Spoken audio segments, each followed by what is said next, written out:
Hey, Freedom Nation, it's Jeff here once again. And today's show, we're going to focus on a new field created by a gentleman named Sam Drauschak called process science. It's something he created, and we're going to cover in today's show. So please stay tuned. We'll see you on the backside of this. All in you. Everything you're looking for, it's all in you. You gotta believe that it's all in you. Everything you're searching for, it's all in. Hello, Freedom Nation. It's Jeff here once again, and it is another episode of the Freedom Nation podcast.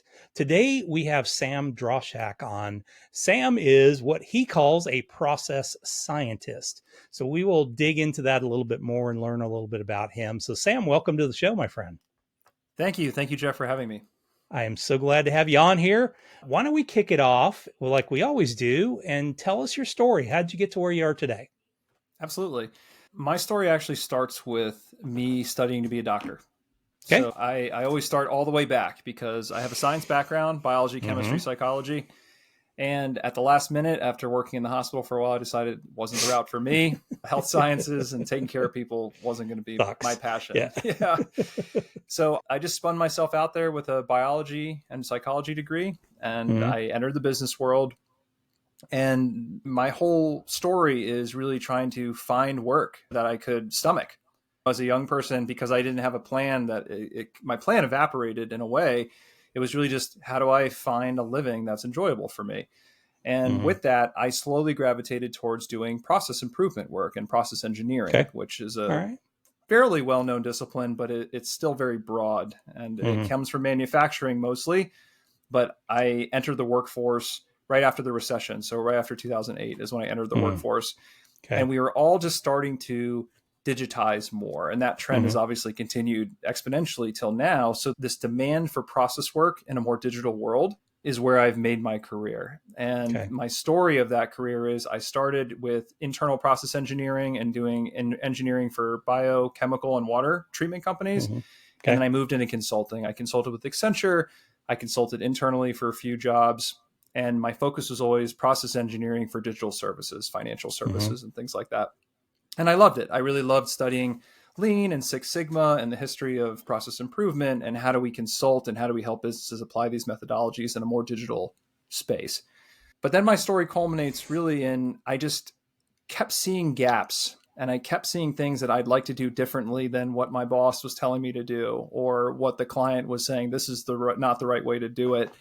And I wanted to be able to find a way to express myself in this space and experiment with new methods and experiment with bringing process improvement into the 21st century. Are we still in the 21st? Or are we in the we're in the 21st. We're 21st. Yeah. I had to think about that myself.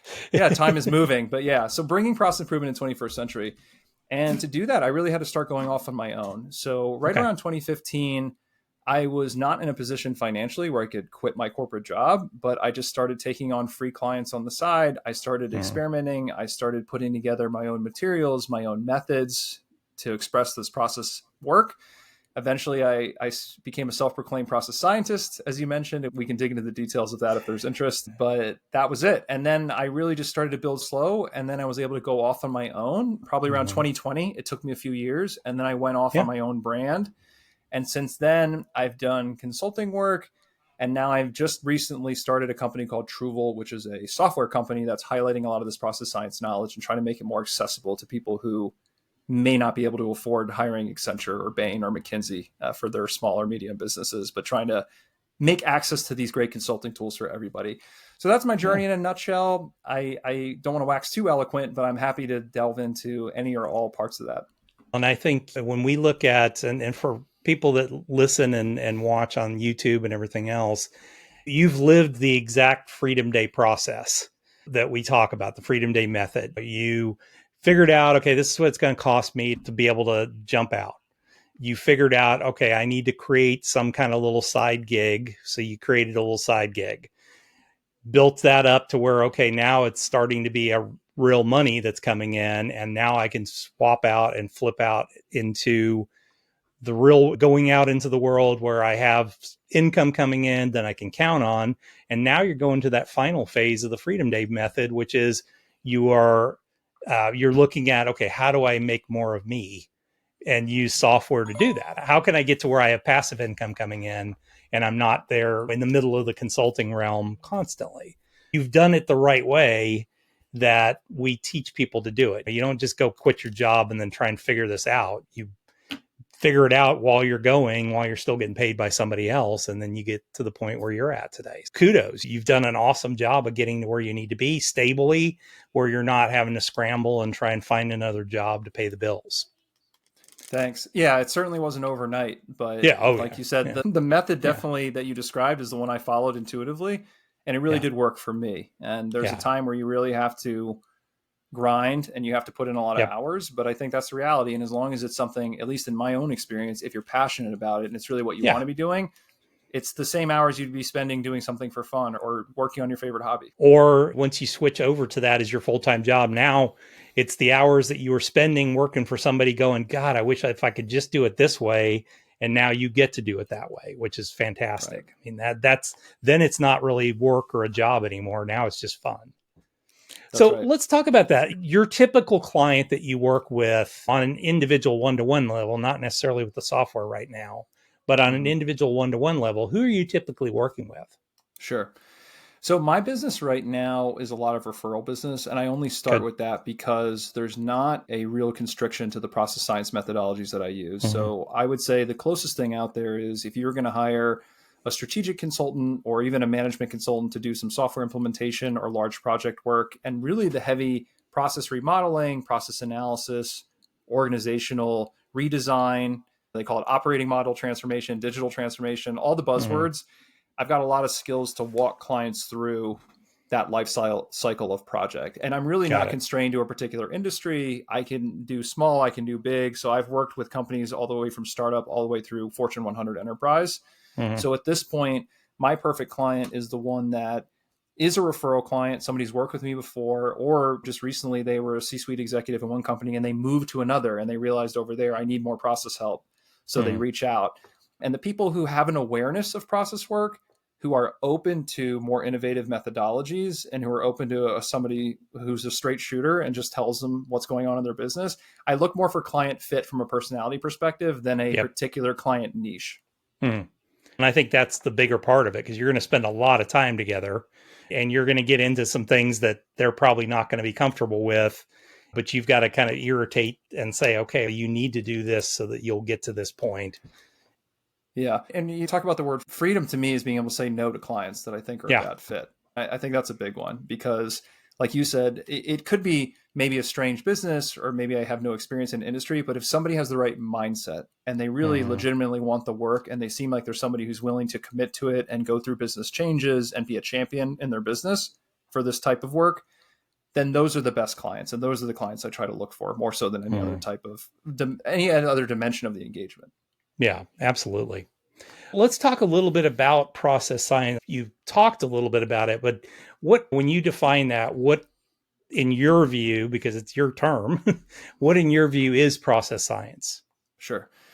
So process science versus process improvement or some of the other process engineering that you might hear floating out there, process in general is not a very standard discipline. No. It's so encompassing, right? People who do process work, they could be anything. And the idea I'm trying to get out there behind process science, and it's a lot of the foundation of my work as a consultant and a lot of the work I've done academically in the field, is that if I analyze the process, I should be able to have another person who understands the right methods and the right techniques, analyze the process, and for whatever business purpose, get the same results as me. Whereas today, a lot of consultancies, and you hire consultancies, their whole thing is you're hiring our experience and our anecdotal opinion and our 30 years of looking at this kind of scenario and being able to tell you what we think is going on. And really the scientific aspect of what we're trying to do and what I endeavor to do with my consulting is that you don't need somebody with 30 years of experience. If you have the right tools and you have the right mindset, this is just like a science experiment. I should be able to get the data in a structured way. And whatever the outcome you need for your business, you should be able to do it if you had the right tools and instruction. They should be able to do it. I should be able to do it. This is not a matter of, hey, I'm not trying to pretend I've done this a lot, and that's why I'm the expert you should be hiring. because I believe that's what's going to scale this, and it's really going to get process engineering to the next level, which is having a scientific approach and a scientific mindset and being able to write the right data down, do the right calculations, and explain and expose that to people. I think that's the nature of science. So that's my short answer, really trying to bring a scientific rigor and a scientific discipline to process work so that this work can really grow as a domain of knowledge versus just recreating the wheel in every engagement. And I think that the other part of that is the repeatability. I think that's out of all the stuff that you said, that repeatability.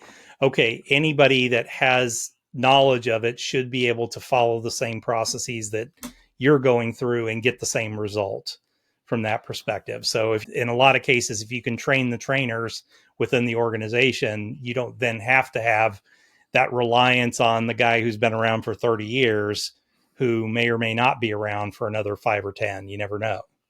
Right. And this is part of the issue that I have with consulting, and I won't be on the soapbox for more than a few seconds, but you can't, the incentives are all wrong, right? Because in process science, every engagement I go to, I'm aggressively trying to empower and upskill my clients so they don't need me in the room, which is not a really great sustainable business for me as an independent consultant, because I want to be the last person you see, because you should be able to do this after I leave.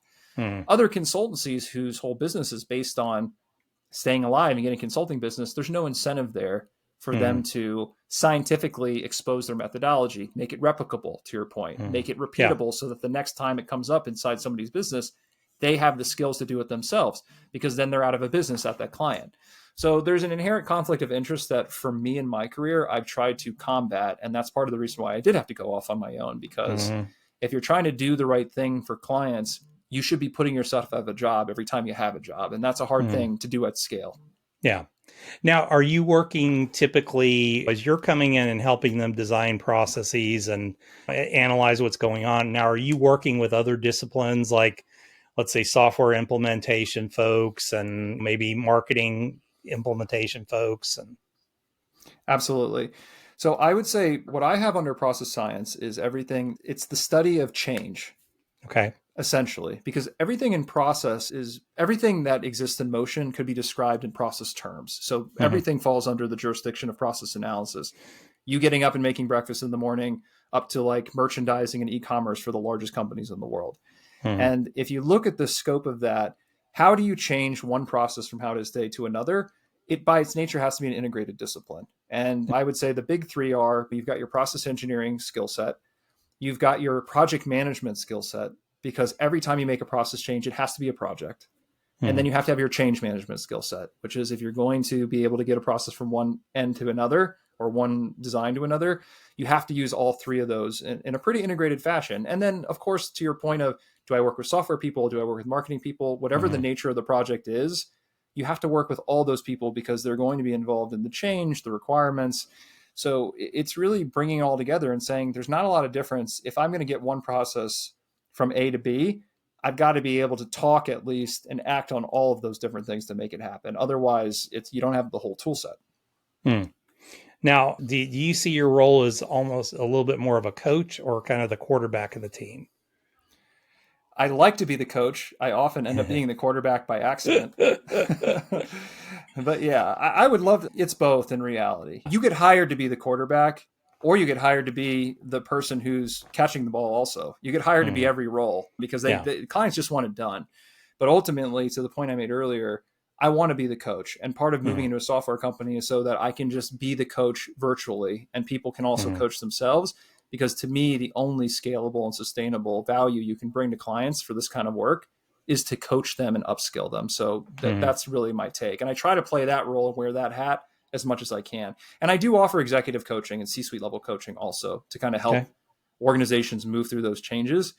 But I would love to say that's a huge part of my revenue, but it's probably less than 10%. People just want the thing solved. They don't want to learn just how to fix do the it problem and get done. Right. So I don't have to do it. Yeah. I always offer, but I don't push it. I see that at my exit planning side of my business. It's like my friend John Denny, who created the exit map. You're the coach. You are not the quarterback. The quarterback is the guy who's running that business, guy or gal who's running that business. They're the ones that have to be out on the field playing. You're there as a coach. And same thing, I get tied into it sometimes when you need financials and, I don't know how to just get out of my way. Let me get in there and deal with it. I'll put them together for you just to get this thing moving. Yeah, it's tough. You Yeah. have to aggressively keep yourself out of it if you want to be sustainable and Yeah. scalable, even as an Absolutely. individual contributor. And it's been one thing that I try to live it because I help clients with it so much, and it's also how I was able to get myself into the entrepreneurial position, which is Mm-hmm. you can't get trapped in the weeds all the time. You've got to No. be able to delegate. You got to be able to manage. And like you said, if I can be the person who's always avoiding taking the quarterback role, Mm-hmm. you have to set that Yeah. example too. And it's kind of ironic because you go into places and to set a good example and coach people, you want to do as little work as possible, honestly. Absolutely. Yeah. So Yeah. it's kind of a I fine need to be a balance. great example for you that this is the way you should be in your business. Exactly. Because a lot of people are just in their own way, as I'm sure you've seen in your work all Yeah. the time. Oh, God, yes. Let's transition over to something new in your business now, which is the software side of the business. So explain where you're going with that. Sure. So the software side of the business, I'm really excited actually to share that our first software product that's enabling better process science and process work, we're going into sort of alpha testing next month, Nice. and we're hoping to release the product this last quarter of this year, at least for Hmm. people who are interested in being early adopters. And the tool is a process mapping tool. And before you think anyone who's interested in this field, oh, it's just going to be another here's a 50 million shapes and a blank page. We've tried to go away from that to reduce the learning curve and make this more Yeah. effective. So it has a lot of unique features. I won't go into them, but it's really hoping to change the game in process mapping. And I always tell clients and I tell people in general, process mapping is the most important part to make the science real, Hmm. because it's the tool that if you get the right data that describes a process, that's going to give the rest of the work all of the structure and the standardization and the normal data that you need so that you can do it. And a lot of people are afraid of process mapping. So I'll Hmm. tell you, especially you told me you have a lot of entrepreneurs and you have a lot of small business owners in your audience. One of the biggest things I recommend to small businesses, take the time to write down your process, because it will change Hmm. the way you think. If you just write down what you're doing, because a lot of people think they know, but even if it's just Yeah. you and a partner writing it down, or even just for yourself, trying to put it on paper really tells you how much you know what's going on in your business. But a lot of people are intimidated because the only things out there are blank pages. So we're really trying to change that in our first tool, which is giving you a structure, giving you a language, giving you guidance, and helping you make these documents easily in a way that it gives you the guidance so that you can get great process data and you can start having great process conversations. So that's our first tool, and we're hoping that it starts a broader conversation about process work that everyone can get into. I tell you, that was probably the biggest change in my life. I sold my business about this time last year and launched a new wealth management practice that really focused on a couple different areas. And I will tell you, that was the one conscious thing that I was like, you know what? At some point, I'm probably going to have somebody working with me as I launched this, which I have since. And I just literally every single thing that I did, I wrote down every step of the process, because in the past, we've been successful in spite of ourselves. In a lot of cases there where it's all in our heads and this is what we do and all that. But I just consciously writing that stuff down. One, it's helpful for the future, but even that was helpful for me of documenting all those processes, because then you start to look at it and go, why am I doing that? If you keep following that same thing, and why am I doing that? That doesn't really add or subtract from anything. Okay, well, just remove that step. And I think it's just amazing. So I applaud you for what you're doing. Thank you. Yeah. And what you said, this is where I could talk for hours on this because I'm so Yeah. passionate about this topic you just said. But for most people, and for those of you listening, what Jeff just described is what a lot of people, they go through just by trying, just by writing Yeah. it down. Especially when we live in a more digital world now, you can't walk into the proverbial office and just look around and use your intuition to see what's going on anymore, because we're mostly virtual or we live in a hybrid Mm-hmm. environment. And just writing it down and being able to articulate to yourself or others what is the process, it activates your common sense. I would say that 90% of my work is done if I can just accurately get a process map in place and show people what their business is actually doing. So I want to bring Mm-hmm. that clarity. I want to bring that vision to other people, and I want to make it a process that people don't feel intimidated to engage with. And that's really what the process Yeah. mapping software is meant to help. Love it. Absolutely love it. Let's flip over to the fast 5 questions now. First question. You wake up in the morning and your business is gone. You have $500 in your pocket, laptop, computer, place to live, food and drink. What are you going to do first? Sure. So the nature of a software business is it's pretty capital intensive, unfortunately, Mm-hmm. especially if you're trying to build software from the ground up. So I would have to just scrap that idea, and I would honestly wake up and just do what I'm doing on the consulting side, and I would start over. Mm-hmm. If I had to start over with that, there's nothing stopping me. I don't have like the consulting side of the house is not a capital intensive business, and I love it. I Mm-hmm. love what I do. I have greater aspirations, but I would just go out there and start again. And I do it better and try to build back up and get that momentum because Mm-hmm. I feel like I'm on the path that I want to be on. So it's not I don't think there'd be a huge pivot there. Yeah. Excellent. Excellent. What's the biggest business mistake you've ever made?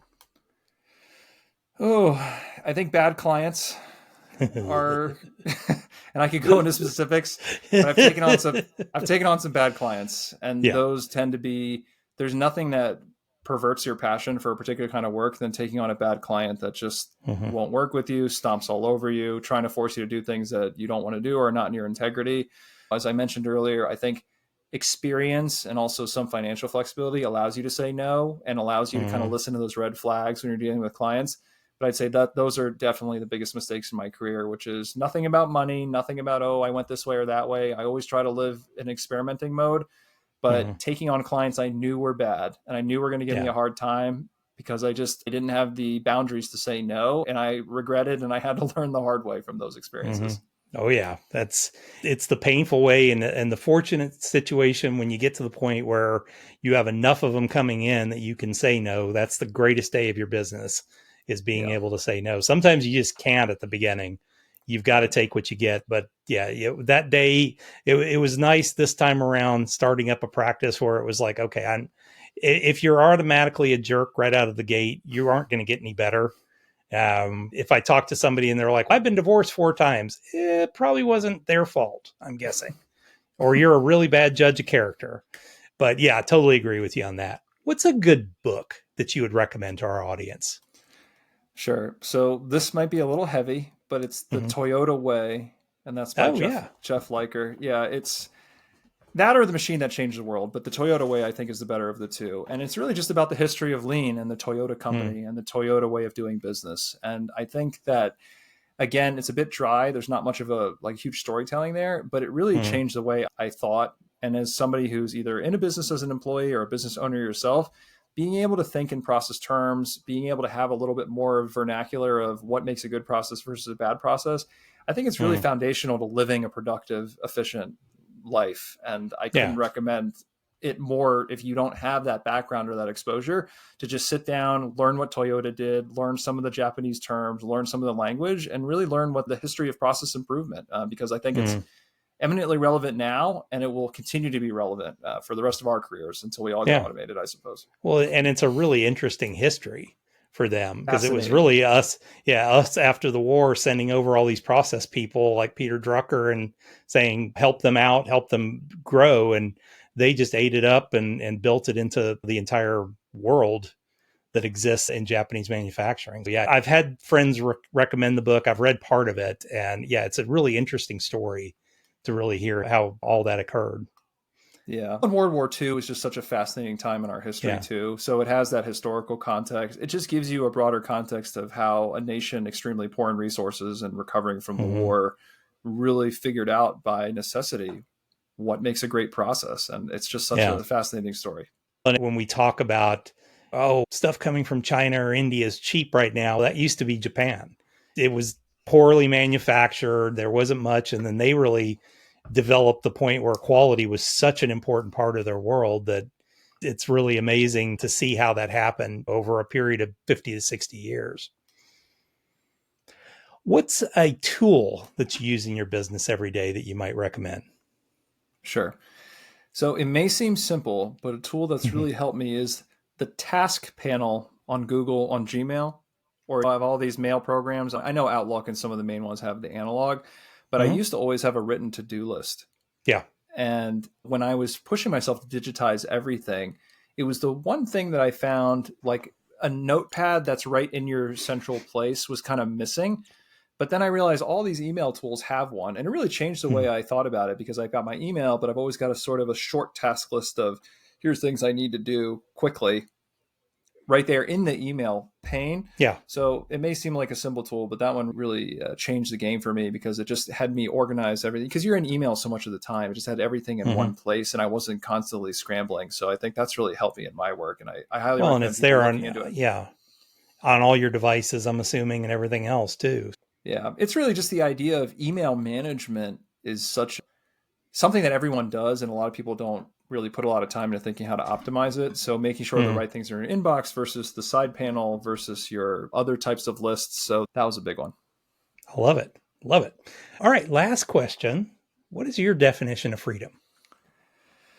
My definition of freedom, beyond being able to say no to bad clients, is just being able to generally not work on things I don't want to work on, having low enough costs that I can always work on things that I want to work on. That's freedom to me.